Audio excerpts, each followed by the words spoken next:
Oh, my goodness. Cash. Cash? What? Cash, what? Why am I so pretty? Hi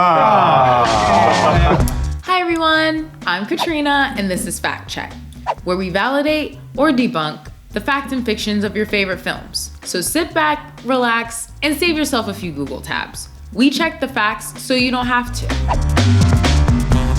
Today's episode is all about One Night in Miami, Regina King's feature directorial debut. Adapted from the screenplay by writer Kent Powers, it takes us behind the hotel curtain on a captivating night with four monumental figures: Malcolm X, Sam Cooke, Jim Brown, and Cassius Clay, who would later change his name to Muhammad Ali. That doesn't count as a spoiler, does it? Even though this movie seems like the answer to one of those if you could hang out with anyone in history hypotheticals, but that's exactly what I mean. A movie like this is bound to get fact-checked, so we decided to save you a little time. You ready? Let's go. The Hampton House is real.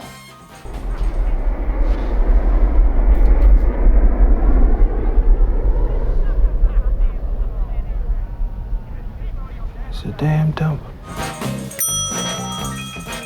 The Hampton House was known by influential black entertainers at the time as a temporary haven from segregation. After Clay's win that night, he wasn't permitted to stay on the Miami Strip due to Jim Crow laws. The Hampton House was a place of social and cultural refuge and is now fully restored thanks to a 2015 renovation. You can even visit Malcolm X's former suite. Plus, the cool 60s decor in this movie puts a real flair on racial tension and social responsibility. Cassius Clay's management team did their best to hide his association with Malcolm X. But the investors only know what they see on TV, and that ain't good. They pay for my training. They don't get to choose my friends for me. Well, training's what they want their money going towards, not some white man hating demagogue's airfare. What did the investors say when they gave me my money? That it was yours to do. To do with as I please, Angie. Clay's manager did attempt to keep his alliance with Malcolm X and other black Muslims quiet because he feared it would put Clay's chance at the heavyweight title in jeopardy, and rightfully so. As demonstrated in the newscast Betty Shabazz watches on television, the Nation of Islam was often depicted as an aggressive attack against white Americans. Jim Brown was a commentator for the championship fight that night. I'm really happy that we're here. I think we got a really good show. All right, that's what I'm talking about, right there. Now, see, the thing about him, man, he stays on his toes. Nobody moves like him. He just dances, he floats. All right, come on, guys. Broadcasted live with Les Keeter and Howard Cosell, Jim Brown was one of the commentators on the radio broadcast for Clay's fight that night. People all over the country paid to watch it telecast in theaters, but a clause in the contract that demanded seating for the telecast not be racially segregated caused some theaters in the South to refuse showing the event. Another fun fact, and bad idea, Jim Brown actually wanted to fight Clay for some reason. He even tried to coax him into a fight years after the heavyweight bout. I won't get into how this playful one-sided challenge ended here, but let's just say Jim quickly learned he was out of his league.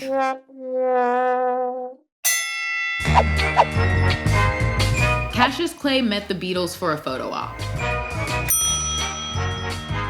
Cassius Clay met the Beatles for a photo op in Miami a week before his championship fight on February 18, 1964. It was a total publicity stunt. But the pictures and the stories of that day would last for decades, with multiple members of the Beatles going on to make multiple dad jokes about how they showed Cassius a thing or two in the ring that day. Muhammad Ali and Malcolm X got in a fight over his changing views of the Nation of Islam. You've been using me. No, brother, I'm trying to save you. But you're the only one that needs saving. While this didn't happen exactly as it's depicted in the film, there is a fair amount of truth to it. Malcolm would be criticized for speaking out against the Honorable Elijah Muhammad, causing a rift between the two, but not until years later. Malcolm left the nation shortly before he was murdered, while Ali remained a loyal follower of Elijah Muhammad for years after. Ali is said to have regretted never patching things up with Malcolm before his death. Regina King's decision to bend the truth of the actual timeline and include this in the film acts as a final moment of conflict and a telling nod of the discord to come.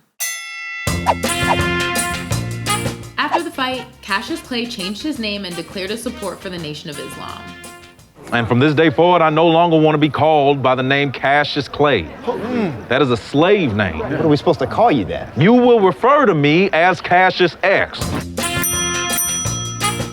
This is another almost true fact. While Cassius Clay didn't change his name that night, he did change his name to Cassius X in a press conference the morning after his victory. He defended his decision by declaring, "I don't have to be what you want me to be. I am free to be who I want." He embraced the name Muhammad Ali after converting to Islam in March of the same year. Okay, one more. Muhammad Ali said, There is no way I'm supposed to be this great. yes, he really said that. Well, basically. After winning the fight, Ali is quoted as saying, "I don't have a mark on my face and I beat Sonny Liston and I'm just 22 years old. I must be the greatest." So not word for word, but I can totally see him saying it in the mirror. I am 210.5 pounds of trouble, boys. And what they didn't know was when they weighed me in, a half pound of it wasn't even me. Oh, what was it, Cash? It was a half pound of divine skill bestowed upon me from God up on high. Motherfucker. All right. So now you can enjoy one night in Miami without saying to yourself, did that really happen? Because it did, for the most part. So those are the facts checked. Did I miss any? Comment below with your favorite trivia moments and stay tuned for future episodes where we figure out what's fact and what's not so much. And don't forget to watch One Night in Miami, streaming now on Amazon Prime Video.